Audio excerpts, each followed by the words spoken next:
John Riel Casimero sinigawan sa gym sa Japan dahil sa kanyang ginawa sa kanyang sparring partner.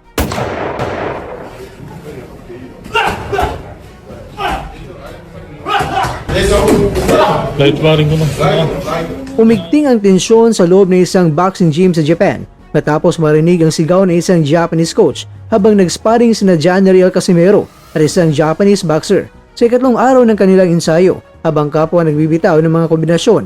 Ang dalawang mandirigma, umalingaw ang tinig na nagsabing light lang daw na tila paalala na huwag maglabas ng matinding puwersa sa sparring itong si Casimero. At ayon sa mga nakasaksi, bagamat kontrolado ang laban, dama pa rin ang bigat ng bawat suntok ni Casimero.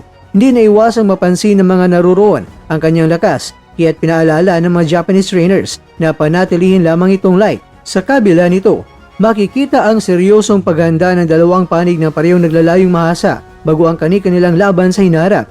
Isang insider sa gym ang nagkomento, si Casimero, kahit light sparring lang, mabigat pa rin ang patama, kaya kailangan paalalahanan ang sparring partner. Nagbigay linaw ang ilang Japanese trainers hinggil sa kanilang sigaw na light lang habang nakipag-sparring si Casimero. Ayon sa kanila, mahalagang kontrolado ang sparring upang maiwasan ang pinsala at mapanatili ang kondisyon ng boksingero bago ang tunay na laban. Ang sparring ay para sa timing, reflex at disiplina, hindi ito para magbagsakan.